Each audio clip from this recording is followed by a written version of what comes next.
आटा मुसलसल महंगा होकर 160 रुपए किलो। मुर्गी की कीमतें भी बेकाबू। लाहौर में 2 माह के दौरान आटे की कीमतों में मुसलसल 8वीं बार इजाफा कर दिया गया, जिससे आटा मजीद 10 रुपए महंगा हो गया। चक्की ओनर्स एसोसिएशन की जानिब से जारी करदा नई लिस्ट के मुताबिक चक्की के आटे की कीमत में 10 रुपए फी किलो इजाफा किया गया, जिसके बाद आटे की कीमत 160 रुपए फी किलो हो गई। मार्केट जराये के मुताबिक चक्की आटा मालकान ने 2 माह में मुसलसल 8वीं बार कीमत बढ़ाई है। फाइन आटे की 40 किलो की बोरी 12,600 रुपए की हो गई, जबकि 15 किलो आटे का कमर्शियल थैला 2,150 रुपए में फरोख्त होने लगा। इसके अलावा मुर्गी के गोश्त और अंडे की कीमत में भी इजाफा, जिससे अंडे 280 रुपए दर्जन हो गए। मार्केट जराये के मुताबिक मुर्गी के गोश्त की सरकारी कीमत 574 रुपए किलो हो गई और बाज़ दुकानदार मुर्गी का गोश्त 620 रुपए किलो में बेच रहे हैं। तो दूसरी जानिब कोयटा में भी मुर्गी के गोश्त की कीमत में 20 रुपए का इजाफा हुआ, जिससे मुर्गी का गोश्त 620 रुपए किलो तक जा पहुंचा। कोयटा में रवां हफ्ते के दौरान मुर्गी के गोश्त की कीमत में 5वीं बार इजाफा किया गया। रवां हफ्ते के आगाज में मुर्गी का गोश्त 520 रुपए में फरोख्त किया जा रहा था। अलावा अंजी कराची में भी बाज़ इलाकों में मुर्गी का गोश्त 580 और कहीं 600 रुपए किलो में फरोख्त किया जा रहा है।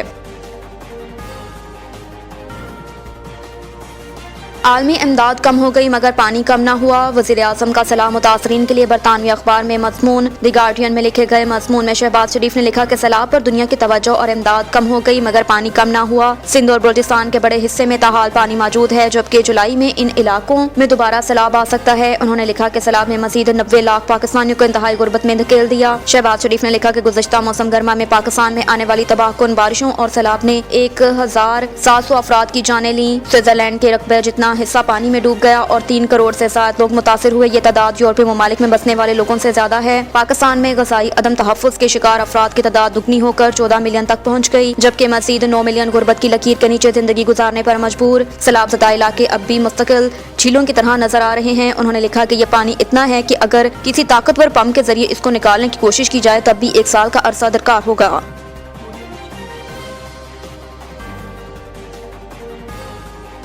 इसहाक डार के असासा जात की जब्तगी का हुक्म वापस, बैंक अकाउंट्स भी बहाल। इस्लामाबाद के एहतसाब अदालत के जज मोहम्मद बशीर ने इसहाक डार के असासा जात की जब्तगी का हुक्म वापस लेने का तहरीरी फैसला जारी किया। एहतसाब अदालत ने इसहाक डार के खिलाफ नैब रेफरेंस वापस होने के बाद अकाउंट्स और असासों से मुतल्लिक फैसला जारी किया, जिसके बाद वजीर खजाना के असासों की जब्तगी खत्म और बैंक अकाउंट्स भी बहाल कर दिए गए। अदालत ने कहा कि इसहाक डार सरेंडर कर चुके और ट्रायल दायरा इख्तियार खत्म होने पर खत्म हो चुका है, जबकि प्रोसिक्यूटर ने भी कहा कि अदालत कानून के मुताबिक मुनासिब ऑर्डर जारी कर दे, इसलिए इसहाक डार के असासों की जब्तगी का ऑर्डर वापस लिया जाता है। वाज़ेह रहे कि एहतसाब अदालत ने 11 दिसंबर 2017 को असासा जात रेफरेंस में इसहाक डार के असासों की जब्तगी का हुक्म दिया था। इसहाक डार के इश्तिहारी होने पर बैंक अकाउंट्स और लाहौर का घर बाग सरकार जब्त करने के अहकाम भी जारी किए गए थे।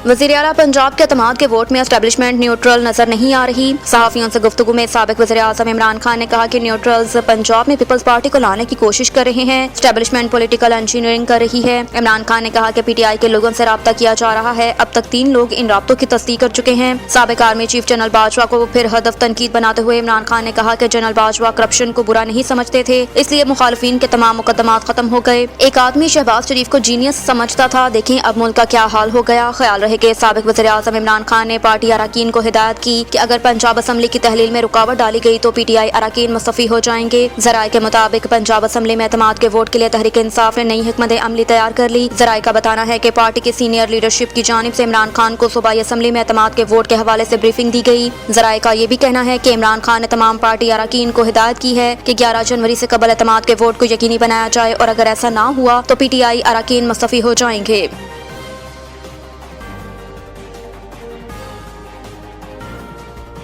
और इधर मरियम नवाज को चीफ ऑर्गेनाइजर बनाने पर पार्टी की तजर्बाकार क़यादत में बेचैनी। नून लीग के ज़राए ने अफसोस का इजहार किया कि इस तकर्री के हवाले से कोई मुशावरत नहीं की गई और इस तकर्री से मरियम नवाज पार्टी में अपने वालिद नवाज शरीफ और चचा शहबाज शरीफ के बाद तीसरी ताकतवर शख्सियत बन गई हैं। नून लीग के कई सीनियर रहनुमा इस तकर्री से परेशान। नून लीग के सदर की जानिब से जारी किए जाने वाले हालिया नोटिफिकेशन के मुताबिक मरियम नवाज बाज़ाब्ता तौर पर पार्टी में दूसरी सीनियर रहनुमा बन गई। पहले नंबर पर उनके चचा और पार्टी के सदर शहबाज शरीफ हैं, जो मुल्क के वज़ीर आज़म भी हैं। सुप्रीम कोर्ट के फैसले के मुताबिक नवाज शरीफ नून लीग में कोई ओहदा नहीं रख सकते, लेकिन वो बदस्तूर पार्टी के सरपरस्त आला हैं। पार्टी के एक सीनियर ओहदेदार ने दी न्यूज को नाम जाहिर न करने की शर्त पर बताया कि यह फैसला गैर जमहूरी है और इससे पार्टी में शरीफ खानदान की गिरफ्त मजबूत होगी। उन्होंने कहा कि शरीफ खानदान से बाहर पार्टी के शायद ही किसी सीनियर रहनुमा से इस तकर्री के हवाले से मशवरा किया गया हो। ख्वाजा आसिफ, तनवीर हुसैन, शाहिद खाकान अब्बासी, एहसन इकबाल, सरदार अयाज सादिक, ख्वाजा साद रफीक, राजा जफरुल हक जैसे रहनुमाओं समेत सभी अब मरियम नवाज के मातहत हैं। कहा जाता है कि पहले शाहिद खाकान अब्बासी सीनियर नायब सदर थे, लेकिन मरियम नवाज समेत दर्जन भर नायब सदर थे।